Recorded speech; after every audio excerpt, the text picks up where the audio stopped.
Bonjour à tous, je suis aujourd'hui avec Benoît Tirant, un spécialiste du management humain durable. Alors Benoît, c'est quoi le management humain durable? Peut-être avant de dire ça, je vais quand même dire d'où ça vient. Donc l'histoire, mon fil rouge, si je puis dire, donc j'ai découvert en 1992 en Équateur, où je travaillais avec les Indiens, ce que Gandhi appelait la non-violence active. Alors la non-violence active, il y a très peu de gens qui savent ce que c'est. Quand je parle de ça, en général, les gens vont dire «Ah, la communication non violente». Oui, c'est un outil qui intervient, mais c'est un aspect. Ou d'autres vont dire, ah oui, les pacifistes ou les gens qui sont contre la violence physique.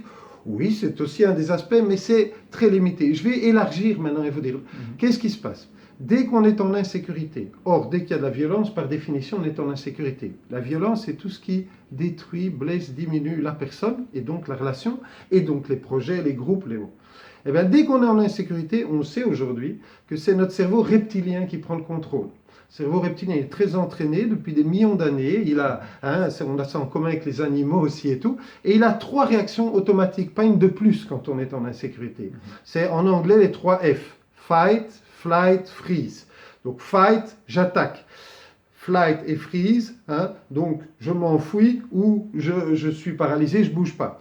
Et en fait, ça correspond, dans le jargon non violent, aux 2 grandes réponses, forcément les plus répandues à la violence. C'est normal, puisque c'est nos pilotes automatiques, qu'on appelle dans le jargon non violent la contre-violence. C'est-à-dire, on m'a fait violence, je suis là en dessous, et en fait, qu'est-ce que j'essaie? J'essaye de monter au-dessus. Pas nécessairement par des coups, des armes, ça peut être rien qu'en parole ou de multiples. Mais donc, c'est ça, je vais essayer de gagner quelque part, et j'y vais, j'attaque, entre guillemets. Ça, c'est la première. La seconde, ça correspond au flight et freeze, c'est ce qu'on appelle dans le jargon non violent la passivité et la fuite. Alors, première chose qui est très intéressante, c'est que la plupart des gens, ils identifient la violence uniquement au côté, je vais dire, agressif, ce qu'on appelle la contre-violence. Et en fait, première prise de conscience très intéressante, c'est que la passivité et la fuite, ce sont 2 formes de violence. C'est de la violence. Oui, et beaucoup plus répandue. Parce qu'en entreprise, par exemple, il y a beaucoup plus des gens qui osent pousser une gueulante ou qui vont sortir faire de manière contre-attaque, il y en a beaucoup moins. Mais des gens qui se disent, ouais, bon, le chef, on a déjà essayé, de toute façon, il ne changera pas, l'autre département, le client, ça ne marche pas, ou bien moi, je ne prends pas de risque ou quoi, et qui en fait ne font rien, ça, il y en a beaucoup plus. Et donc, la troisième réponse, c'est Gandhi qui, le premier, l'a conceptualisé, même si elle existe depuis toujours, depuis bien longtemps, dans toutes les cultures, toutes les traditions religieuses, philosophiques et tout. Lui, il l'a appelé la non-violence active. Le terme n'est pas parfait, mais au moins, il permet de bien comprendre.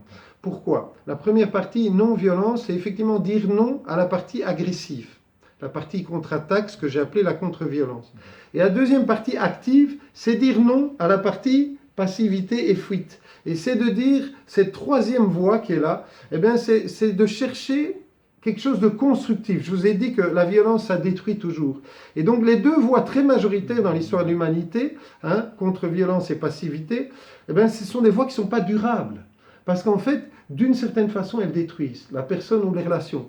Et l'idée, c'est de dire, mais quel que soit ce que je subis, non, effectivement, une violence comment je peux réagir à ça de manière constructive, de manière à voir, mais par où va la vie? Comment je continue à construire la vie et je ne rentre pas dans cette destruction où souvent c'est notre réponse naturelle. Un vrai gagnant-gagnant, quoi. Tout à fait, un vrai, et gagnant la vie.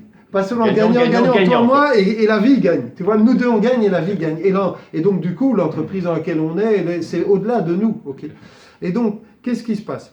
C'est que donc, les outils qui sont dans ce tableau de bord du management humain durable viennent, en gros, de ce courant qu'on appelle la non-violence active. Le management humain durable, disons que il y a d'abord un tableau de bord, là derrière le tableau de bord du management humain durable, et le principe, c'est un peu comme en voiture. C'est en voiture, si vous allez trop vite, il ne faut pas aller à la pompe, il faut freiner. Si vous êtes trop dans les tours, il ne faut pas freiner, il faut embrayer et changer de vitesse. Et si le voyant essence s'allume, il faut aller à la pompe. C'est un peu la même chose, mais rapporté à la question des relations. Donc, les relations en entreprise, dans ce cas-là, qu'est-ce qui se passe? C'est que quand on a une difficulté au niveau des relations, eh bien, la première chose à se demander, c'est il est où?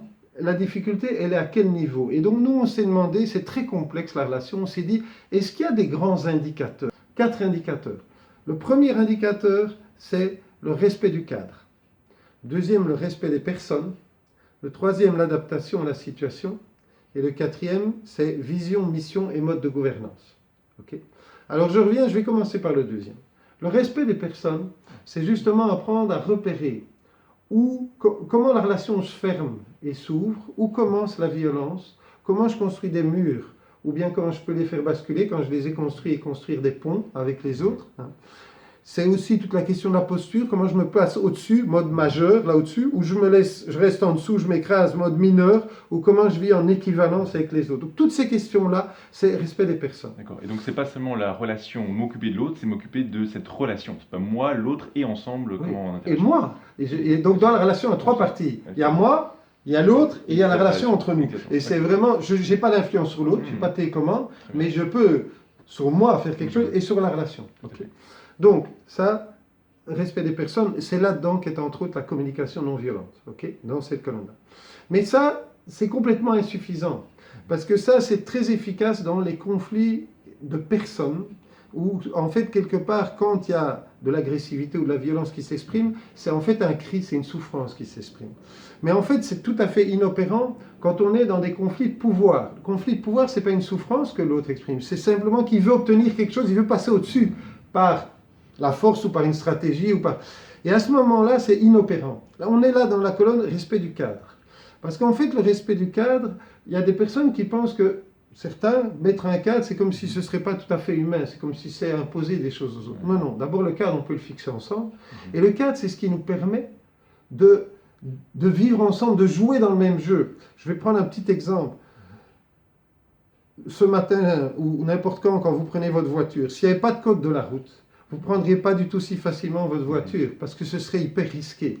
Si on peut aller où on veut, donc ça nous donne une liberté de quitter quand on veut, c'est parce qu'il y a un cadre commun et que la très grande majorité des gens le respectent. C'est pareil, jouer au foot, s'il n'y avait pas les règles, et si les gens, n'importe qui, d'autres que le gardien, commencent à prendre la balle avec les mains, ça n'irait pas non plus. Donc, pour jouer ensemble, il faut respecter des règles communes.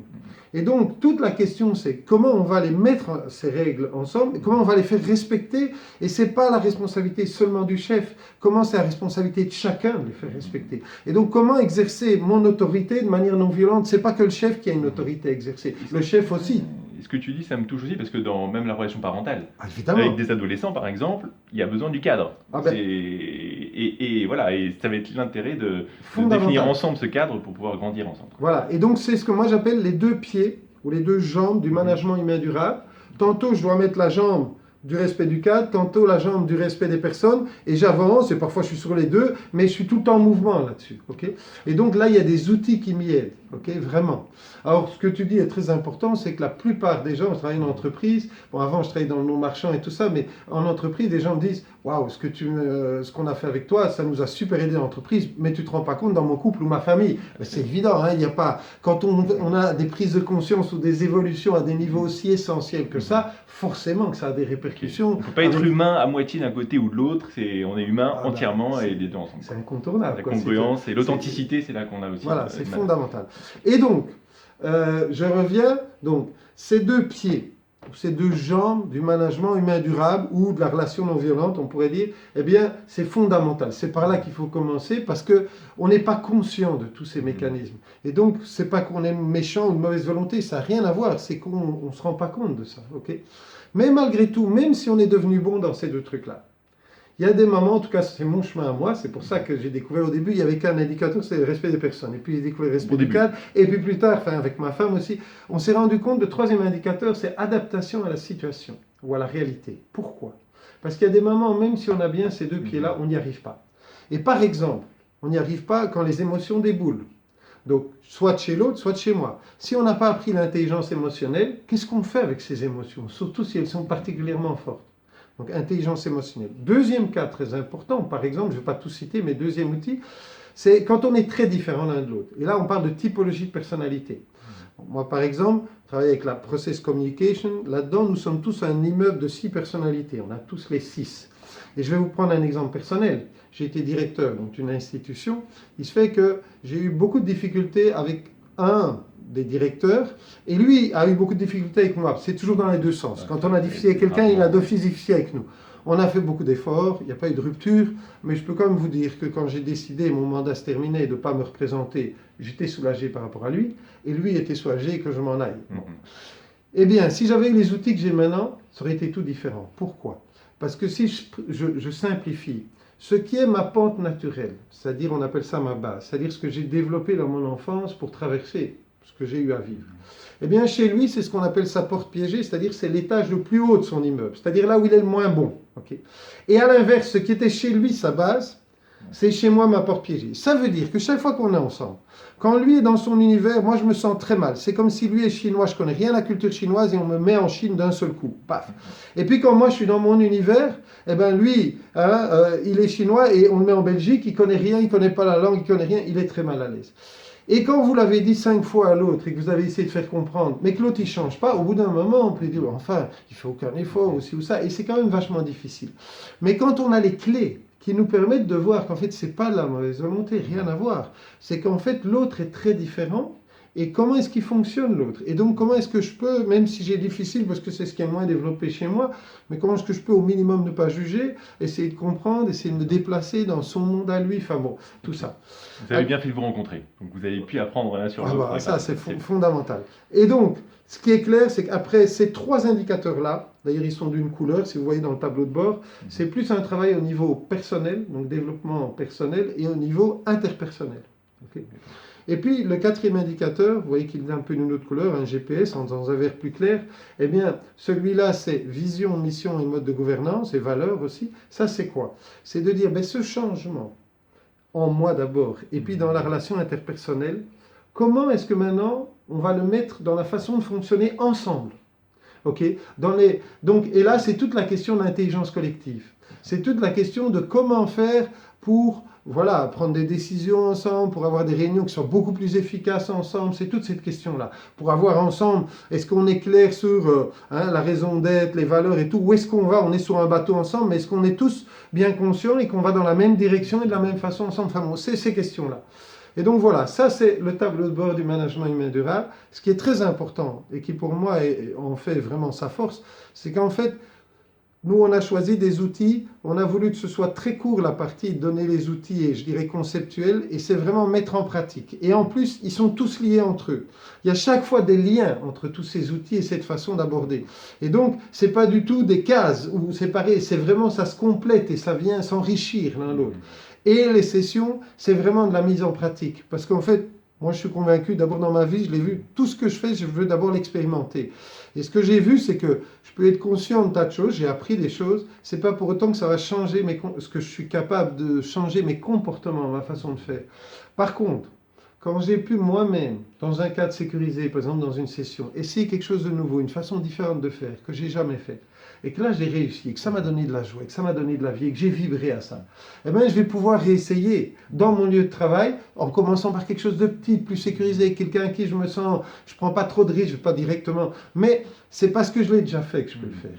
Et donc pour moi, le fait d'expérimenter, de le vivre dans son corps, et dans ses émotions, et à tous les niveaux, voilà, donc à ce moment-là, c'est complètement fondamental.